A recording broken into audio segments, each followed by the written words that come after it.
Hello students, तो H P L T TET की संपूर्ण हिंदी सीरीज़ में आप सभी का स्वागत है। तो आज हम डिस्कस करेंगे हिंदी भाषा और उसका विकास का सेशन नंबर 2।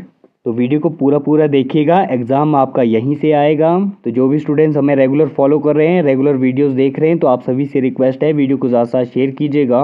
और जो भी स्टूडेंट्स हमारे चैनल पर नए हैं तो चैनल को सब्सक्राइब कीजिएगा और बेल आइकन को प्रेस कीजिएगा ताकि हमारी वीडियोज़ की नोटिफिकेशन आप सभी तक सबसे पहले पहुँच सके। तो कंटिन्यू कर लेते हैं आज के सेशन को। तो पिछले कल हमने डिस्कस किया था भारतीय आर्य भाषा। तो भारतीय आर्य भाषा को जो है 3 कालों में वर्गीकृत किया गया है। पहला काल है प्राचीन भारतीय आर्य भाषा। तो ये हमने डिस्कस किया था। इसका जो कालक्रम था वो था 2000 ईसा पूर्व से 5000 ईसा पूर्व तक। तो हम डिस्कस कर रहे थे मध्यकालीन भारतीय आर्य भाषा। तो मध्यकालीन भारतीय आर्य भाषा का जो कालक्रम था वो था भाई 500 ईसा पूर्व से 1000 ईस्वी तक। और हमने डिस्कस किया था प्राचीन भारतीय आर्य भाषा काल। तो इस भाषा काल में जो है 2 भाषाएं प्रमुख थी, वैदिक संस्कृत और लौकिक संस्कृत। तो वैदिक संस्कृत का जो कालक्रम था वो था 2000 ईसा पूर्व से 1000 ईसा पूर्व तक। और इस काल में जो है चारों वेदों, ब्राह्मण ग्रंथों, उपनिषदों की रचना हुई थी। और उसके बाद हमने डिस्कस किया था लौकिक संस्कृत। तो लौकिक संस्कृत का जो कालक्रम था वो था 1000 ईसा पूर्व से 500 ईसा पूर्व तक। तो इस काल में जो है रामायण, महाभारत जैसे उच्च कोटि के भाषाई साहित्य की रचना हुई थी। और जो ये लौकिक संस्कृत है भाई, ये भाषा जो है युगात्मक थी और यहाँ पर धातु रूप सुरक्षित थे। भाषा में संगीतात्मकता थी और ख़ास बात ये कि शब्द भंडार में जो है तत्सम शब्दों की प्रचुरता थी। और उसके बाद हम डिस्कस कर रहे थे मध्यकालीन भारतीय आर्य भाषा काल। तो मध्यकालीन भारतीय आर्य भाषा काल में जो है 3 भाषाएं प्रमुख थी, पाली भाषा, प्राकृतिक भाषा और अपभ्रंश भाषा। तो पहले हमने डिस्कस किया था पाली भाषा। तो पाली भाषा जो है इसका जो कालक्रम था वो था 500 ईसा पूर्व से 1 ईस्वी तक। तो पाली भाषा काल को ही जो है मध्यकालीन आर्य भाषा का युगरम माना जाता है। और पाली भाषा में जो है बौद्ध ग्रंथों की रचना हुई है। तो बौद्ध ग्रंथों की रचना किस भाषा में हुई भाई? पाली भाषा में। और इस भाषा का जो प्राचीनतम प्रयोग मिलता है वो मिलता है भाई 4वीं सदी में लंका में लिखित दीपवंश ग्रंथ में मिलता है। किसका प्रयोग मिलता है? पाली भाषा का प्राचीनतम प्रयोग। और उसके बाद हमने डिस्कस किया था मध्यकालीन भारतीय आर्य भाषा काल की 2nd भाषा यानी प्राकृतिक भाषा। इसका जो कालक्रम है भाई वो है 1 ईस्वी से 500 ईस्वी तक। तो इसी भाषा में जो है जैन साहित्य लिखा गया है, यानी जैन साहित्य किस भाषा में लिखा गया है? वो लिखा गया है भाई प्राकृतिक भाषा में। तो पिछला सेशन हमने यहीं पर क्लोज किया था। तो आज हम डिस्कस करेंगे प्राकृतिक भाषा के प्रमुख भेद। तो पहला है शौरसेनी। यह प्राकृतिक मूलतः मथुरा या शूरसेन के आसपास की बोली थी। इसका विकास वहाँ की पालकालीन स्थानीय बोली से हुआ था। मध्य प्रदेश की भाषा होने के कारण इसे जो है कुछ लोग संस्कृत की भांति उस काल की मानक भाषा मानते हैं। संस्कृत नाटकों की गद्य की भाषा जो है शौरसेनी ही है। कपूर मंजरी का गद्य भी इसी में है। इसका जो है प्राचीनतम रूप अश्वघोष के नाटकों में मिलता है। तो अगली बोली जो है वो है पैशाची। महाभारत में पिशाच जाति का उल्लेख है। ये उत्तर पश्चिम में कश्मीर के आसपास रहते थे। ग्रियर्सन पैशाची को वहीं की दरद से प्रभावित मानते हैं। तो अगला है महाराष्ट्री। इस प्राकृतिक का मूल स्थान जो है महाराष्ट्र है। जूल ब्लॉक में मराठी का विकास जो है इसी के बोलचाल के रूप में माना जाता है। कुछ लोग इसे काव्य की कृत्रिम भाषा मानते रहे हैं।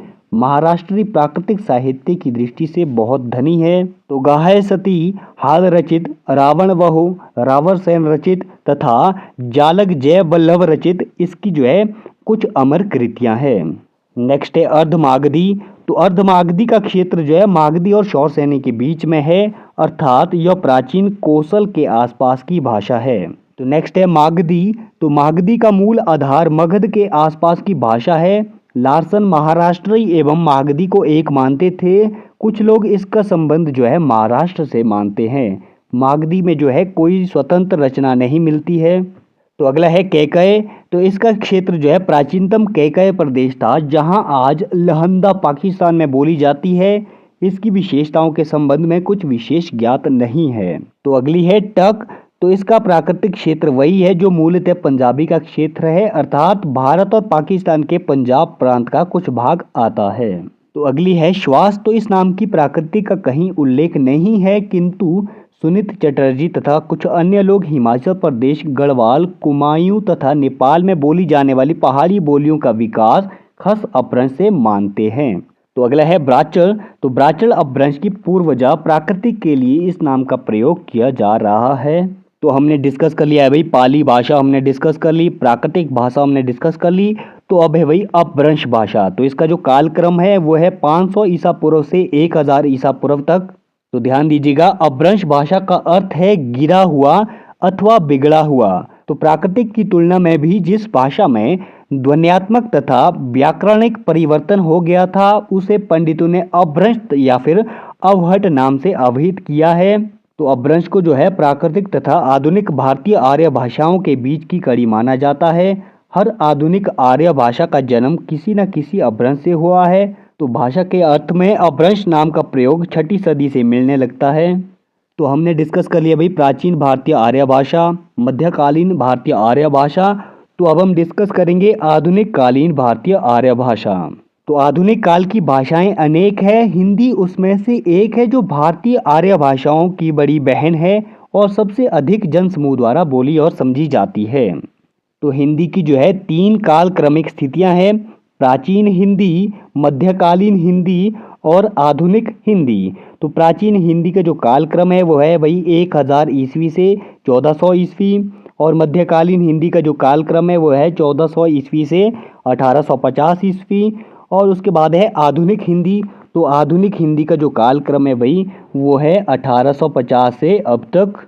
तो आज के सेशन में हमने कंप्लीट कर लिए भारतीय आर्य भाषा, जिसमें हमने 3 काल डिस्कस किए, प्राचीन भारतीय आर्य भाषा, मध्यकालीन भारतीय आर्य भाषा और आधुनिक कालीन भारतीय आर्य भाषा।